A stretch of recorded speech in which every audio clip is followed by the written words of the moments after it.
Now let's talk about objectives. An objective is why you play the game. Your game can have many different ways that you arrange players. You can also have many different kinds of goals. So right now we're doing a race game, but look at all the different possible goals we could be having. We could make it into a capture territory game, like Strategery. Let me show you. In this game, I'm blue, and on the upper right, I'm getting ready to play. Notice how the game lights up to show you you're blue, and now I'm attacking people with fewer soldiers because I'm evil. I want world domination. I strongly recommend you play all the games that I talk about if you can track them down, and play a lot of different games. If you're going to be a game designer, you must play all the games. Games you love, games you hate, games everybody's talking about, games that nobody's talking about, but one person you respect really loves it. It will allow you to start building an intuition and a sense of what makes a great game great and what makes a terrible game terrible. Tiny Wings is a race game, much like the race game you're making, except as a video game, there's some opportunities. As you can see by this image, you put your finger down to tell the bird whether or not it should walk or fly.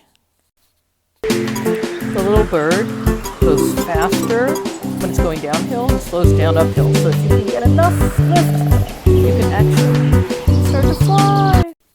Alignment games, or as they're often called, match 3 games, really are just a matter of matching colors. And it's very soothing, it's very relaxing kind of fun.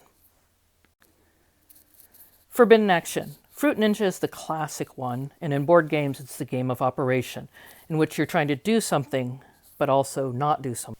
Do slice the fruit, do not hit the bomb, or else you'll blow up. Construction games are games where you use elements to make whatever you feel like, such as Farmville. Will Wright, the creator of SimCity, calls these kinds of games, they're not really games, they're more like toys. The most famous construction game these days is Minecraft, of course. World of Goo is a solution game. You can think of it as a puzzle game if you want, but there's often more than one way to solve any given problem. In the gameplay, you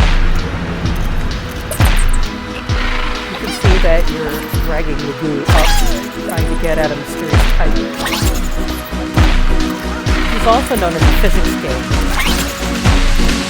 because there is a law of physics at play. It leads to the same kind of joy as kicking over a pile of bricks. And I think many of us have had the lovely experience of building a wonderful pile of blocks only to have a sibling knock it over. And if you haven't, be grateful you're an only child. This is Carcassonne. I love Carcassonne.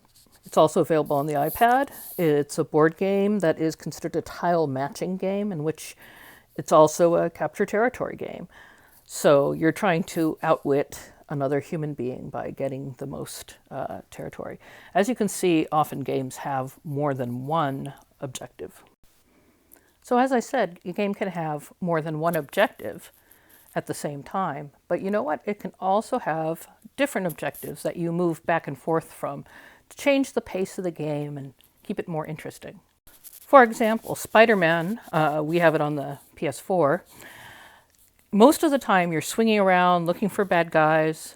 There's also a story, so you can stop your swinging around and beating up people to have a conversation.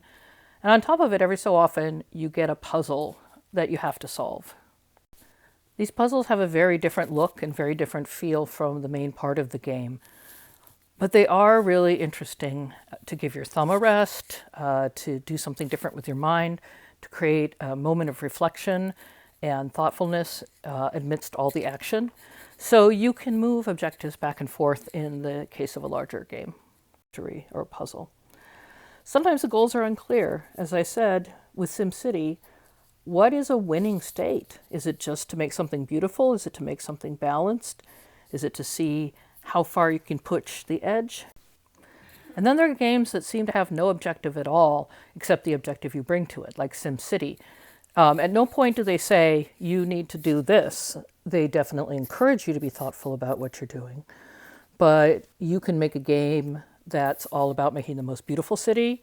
You can make a game that's all about making the worst city. You can make a game that's about being energy efficient. You have a lot of different choices, and the objective is self-directed. And that's probably why Will Wright refers to SimCity as a toy.